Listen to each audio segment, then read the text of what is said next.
Une production du SDIS de l'Aude en partenariat avec le SDIS du Vaucluse, l'École nationale supérieure des officiers sapeurs-pompiers Paris-Houdinet et la Fédération des sapeurs-pompiers de France.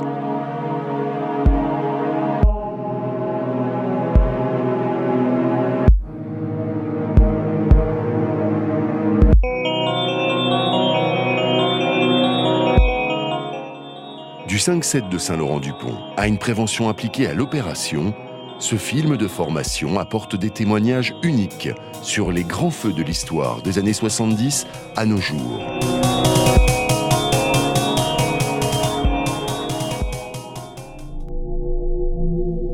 Ils s'appelaient Martine, Pierre, Pascal, leurs noms gravés sur une stèle du souvenir.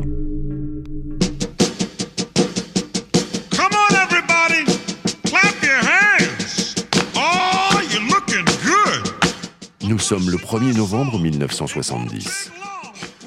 Partout en France, comme tous les samedis soirs, les dancing accueillent sans limite une jeunesse heureuse et insouciante, venue se déhancher au rythme des musiques à succès. C'est l'apogée du rock'n'roll et chanteur yéyé. Les orchestres jouent et se déchaînent jusqu'au bout de la nuit. Mais à Saint-Laurent-du-Pont, petit bourg d'Isère, près de Grenoble, le réveil sera brutal.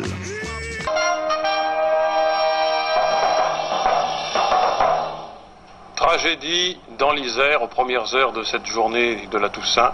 Plus de 140 morts dans un incendie. Ils étaient allés danser, c'était des jeunes en grande majorité. Ils étaient allés au 5-7, un club, une boîte au décor psychédélique.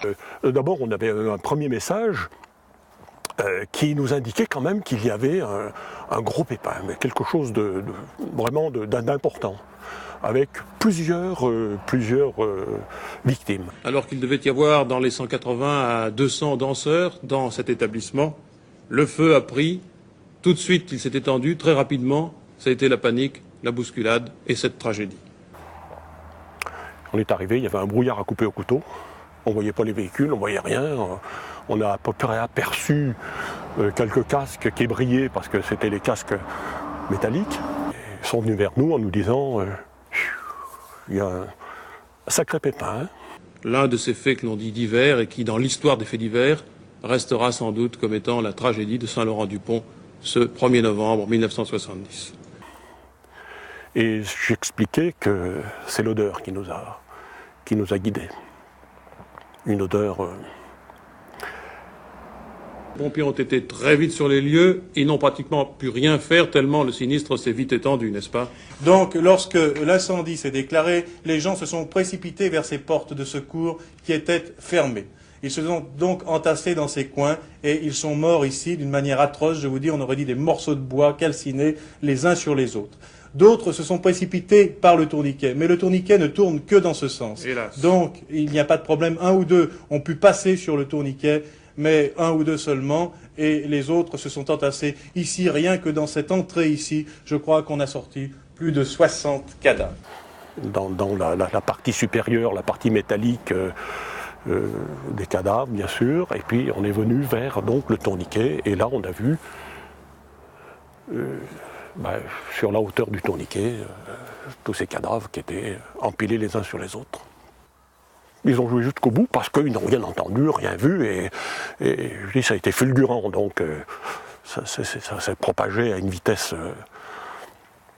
incroyable. D'ailleurs, il n'y avait plus rien, quand on est arrivé, il n'y avait plus rien, il n'y avait plus de feu, quelques fumées, quelques corps qui se consumaient encore, mais... On arrive un peu à évacuer tout ça ou on le traîne? On devait traîner longtemps, je sais pas. Ah, je crois que... On traîne encore. Ouais. Là, vous revoyez des images, là? Oui, bien sûr, bien sûr. Ah oui, tout à fait. Moi, je me vois encore en train de faire le tour des... D'ailleurs, non, ça ne peut pas passer.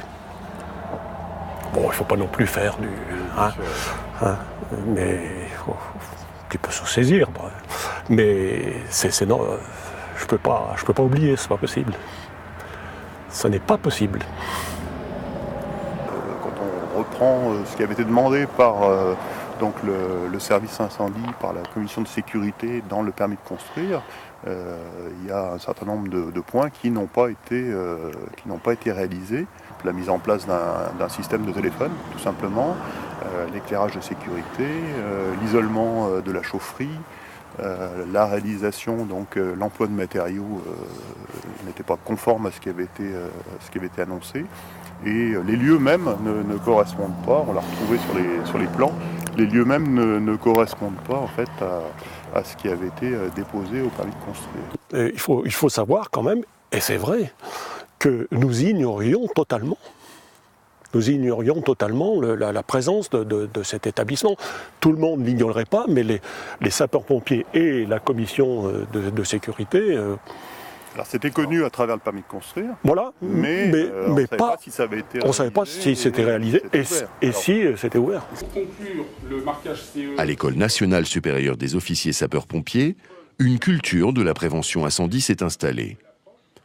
Ici, 2600 stagiaires viennent se former chaque année dans ce lieu à nul autre pareil. Une pédagogie d'excellence qui a su prendre en compte les leçons de l'histoire. Le major Didier Roland est référent historien en prévention incendie.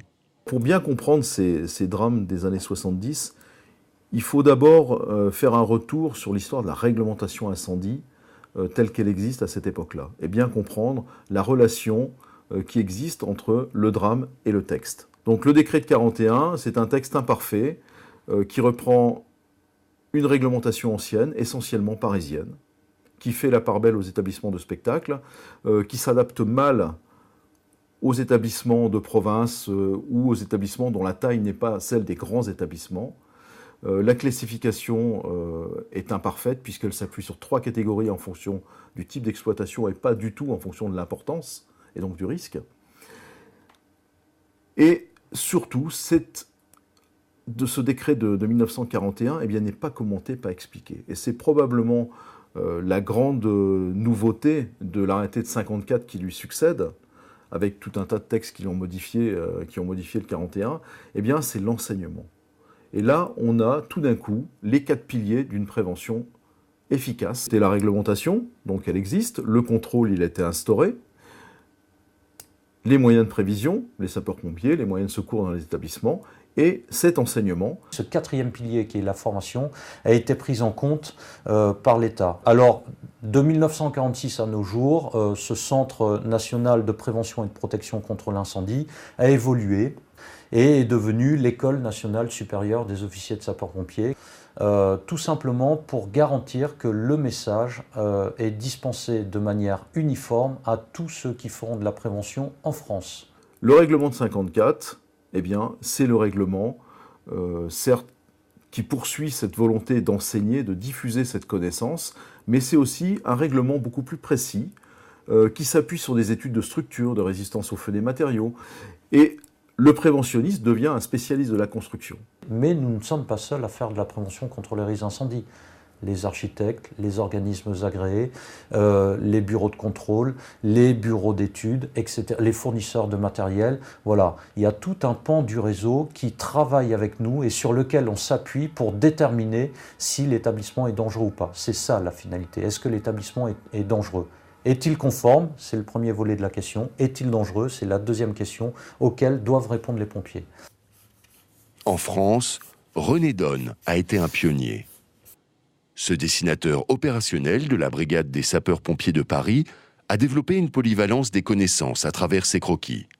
Une autre manière de comprendre le feu et de l'enseigner. Alors, dans un premier temps, les pompiers de Paris m'engageaient sur les grands feux, sur tous les grands feux, pour faire des croquis qui étaient destinés ensuite à l'illustration de la revue Allo 18, qui est la revue interne des pompiers de Paris, et dans laquelle on décrivait un incendie important tous les mois. Mais au fil des années, les commandants des opérations de secours venaient vers moi et me disaient « Tiens, montre-moi ton croquis, parce qu'il y a telle ou telle partie du bâtiment qu'on n'arrive pas bien à comprendre. » Et c'est là que je me suis aperçu que mes croquis pouvaient avoir une utilisation opérationnelle, avoir un intérêt opérationnel sur l'instant.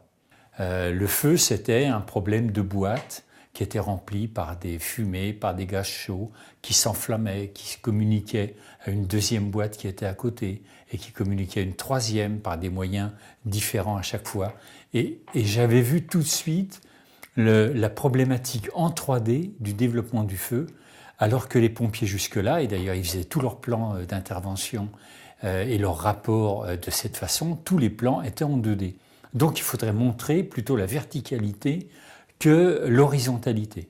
Les premières réflexions que je m'étais faites, et qui en fait étaient assez basiques, la fumée monte, la chaleur monte, c'était pas compliqué, mais simplement, comme j'avais une formation de graphiste et d'illustrateur, de dessinateur artistique, je me suis dit, il faut montrer vraiment les bâtiments dans leur ensemble, dans leur volumétrie, et en montrant tous les vecteurs horizontaux et verticaux qui permettent au feu de se développer.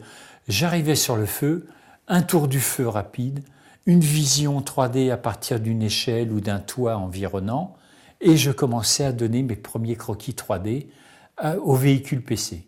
Alors après, ce qui est venu d'une boutade, c'est qu'un jour, un officier de pompier m'a dit « On comprend tellement bien les feux quand on voit tes dessins après, qu'on aimerait bien avoir les dessins avant. » Alors c'était une boutade, mais je me suis dit après tout, il y a peut-être une possibilité ou une technique de synthétisation des bâtiments pour qu'on puisse comprendre comment un bâtiment est fait en 3D, quel que soit l'endroit où un incendie puisse éclater dedans. Les couloirs en vert, les ascenseurs en bleu et les escaliers en rouge. Donc il y a tout un travail déjà de synthèse pour garder tous les éléments après que moi je vais exploiter et que je vais mettre en place pour que la communication sur la configuration du bâtiment soit simple et accessible à tous en fait.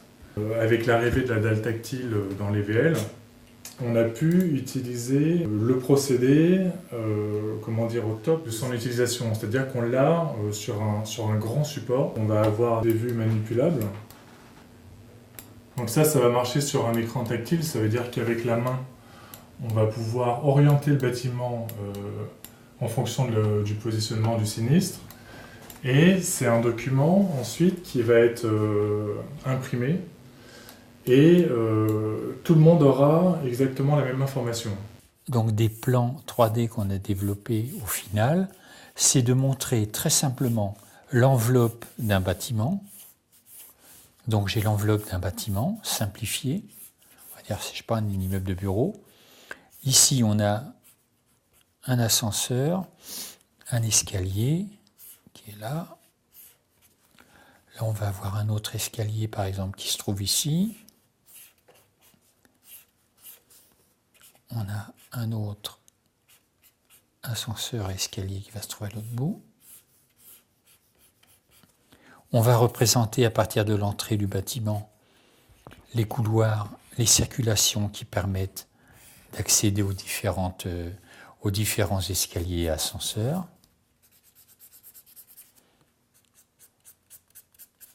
Et dans les étages, eh bien, on va montrer un type de circulation courante. Par exemple, on va indiquer que là, on a un couloir qui tourne comme ça, qui revient comme ça, et qu'à chaque étage, on a ce type de distribution à tous les niveaux. J'ai modélisé des établissements comme le Louvre, l'Opéra, les Invalides, les grands magasins, tous ces gros bâtiments parisiens. On projette encore aujourd'hui une extension avec des tablettes type iPad, avec des tablettes graphiques, sur lesquelles on pourra avoir encore plus d'informations et faire son tour du feu avec la tablette et voir le bâtiment comme à travers les murs. L'incendie du collège d'enseignement secondaire dans le 19e arrondissement de Paris. On compte, à cette heure-ci, 19 morts et 4 disparus. 19h45, c'était hier soir. Le drame était déjà joué. Aujourd'hui, voici ce qu'il reste du CES de la rue Edmond-Pailleron dans le 19e arrondissement. De construction récente, 3 ans à peine, ce collège fait de poutrelles métalliques, de dalles de béton et de cloisons de bois avait été édifié en quelques mois sur une ancienne carrière. Comment expliquer cet effondrement total du bâtiment à la suite d'un incendie, aussi violent soit-il? Quelles sont les origines de l'incendie Les victimes ont-elles péri brûlées ou asphyxiées ou écrasées? Autant de questions, autant de réponses auxquelles des experts tenteront de répondre. Alors Pailleron, on est vraiment dans le cas typique de bâtiments scolaires qui ont été construits à la hâte pour répondre à une demande. On est en plein baby-boom. L'enquête sur le drame du CES du 19e arrondissement pourrait bien mettre en cause les matières employées pour la construction de l'établissement. Il y a d'abord les témoignages unanimes sur l'extrême rapidité avec laquelle le feu s'est propagé. Il n'y a rien d'officiel, mais les enquêteurs auraient noté la mauvaise qualité des cloisons faites de blocs d'agglomérés séparés, selon certains commentaires, par des plaques de matière plastique. Mais d'ores et déjà, 65, qui est la réglementation qui est en vigueur au moment des grands drames des années 70, répond à toutes les conditions de sécurité. Maintenant, son application reste complexe, puisqu'il existe une grande diversité d'applications et de traitement des dossiers. Il semble que la chaîne de déclaration et de suivi des permis de construire, de l'étude des dossiers sécurité, soit très inégale selon les endroits. Et c'est ce que vont révéler la plupart des procès des grandes affaires qui ont défrayé la chronique. Alors plus que l'enseignement d'un règlement, de dispositions réglementaires, l'école a pour mission et a pour rôle d'enseigner une doctrine, c'est-à-dire une façon d'exploiter ce règlement au mieux pour atteindre l'objectif de mise en sécurité des publics. Eh bien, c'est la chaîne humaine face aux concepts techniques, aux process techniques, qui reste à perfectionner. Il faut maintenir cette vigilance et puis développer surtout cette culture de la protection, de la sécurité des personnes. Ça, c'est essentiel. Et c'est ce qui, aujourd'hui, est encore à perfectionner. La responsabilité, la prise en compte que le drame, c'est pas une abstraction. Et s'il n'y a pas de drame, c'est parce que la prévention marche, c'est pas parce que le drame n'existe pas. Pour les pompiers, elle passe par l'exploitation de l'expérience opérationnelle qui doit se transmettre, se transcrire via l'analyse de risque. On a conscience que la société change, que les bâtiments changent et qu'il faut absolument s'adapter et qu'on n'est plus dans les bâtiments traditionnels.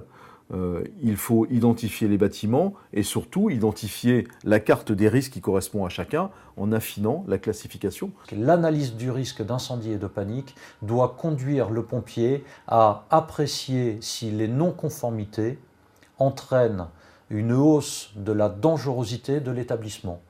Nous sommes à la direction départementale des services d'incendie et de secours de l'Aude. Le colonel Henri Beneditini et le commandant Jean-Marie Dubois règlent les derniers détails avant la commission de sécurité départementale. Vous avez fait, je crois, une note de synthèse dessus? Ce jour-là, c'est un établissement de santé, le centre hospitalier de Carcassonne. On a fait une étude d'ingénierie de désenfumage.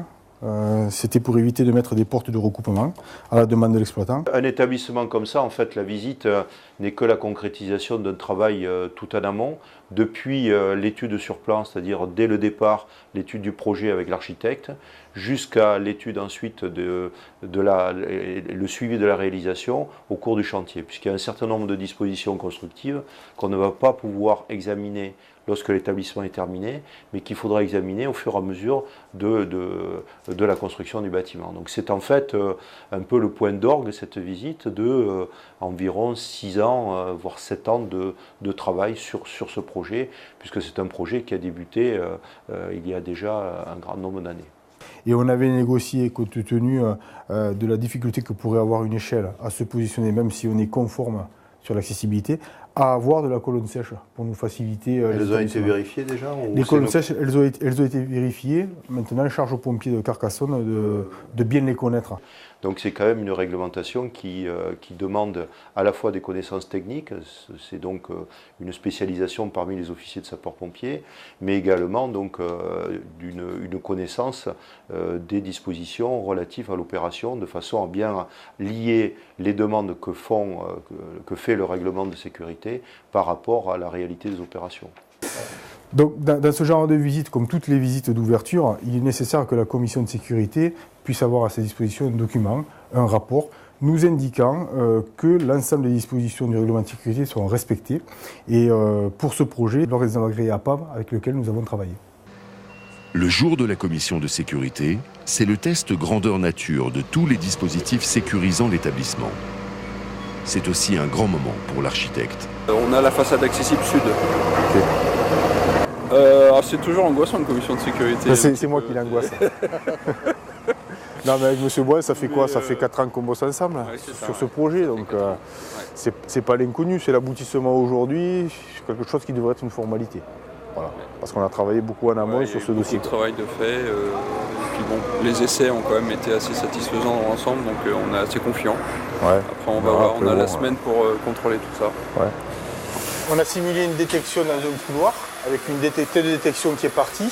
Ça entraîne le compartimentage avec la fermeture des portes tout-feu, plus le désenfumage de tous les couloirs. Alors ce qu'on fait aujourd'hui, c'est quelque chose de relativement exceptionnel compte tenu de l'importance de l'hôpital. Mais c'est une démarche qui est faite au quotidien par les sapeurs-pompiers, partout en France, ou dès lors qu'on a des locaux à sommeil ou que généralement l'effectif d'un établissement qui reçoit du public dépasse 200 personnes, on a une condition de sécurité. Le désenfumage, autre point très important d'un centre hospitalier. Compte tenu par contre que le sous-sol est quasiment exclusivement destiné à des locaux techniques avec des grandes circulations et qu'en cas de sinistre, les pompiers seraient vraiment en difficulté compte tenu des fumées qu'il pourrait y avoir dans ces couloirs, on a acté avec le maître d'œuvre, le maître d'ouvrage, que certains couloirs seraient néanmoins désenfumés. Donc l'idée c'était de dire, on souhaiterait ne pas avoir de porte de recoupement. En contrepartie, on met en œuvre un désenfumage spécifique. Alors la demande de l'exploitant, c'était de nous dire que dans la mesure où dans ce tunnel, on allait avoir des automates qui transportent les chariots de linge, de médicaments, etc., il ne faudrait pas mettre de porte de recoupement. Vous savez que nous, les pompiers, on aime bien avoir des portes dans tous les couloirs pour qu'en cas de sinistre, le feu se limite que sur 30 mètres.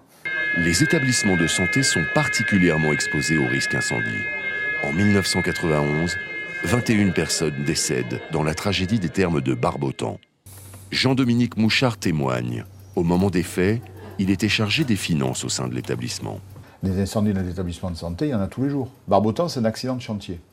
C'est-à-dire c'est un accident d'étanchéité qui se produit alors qu'on a fait déjà pratiquement 98% du chantier.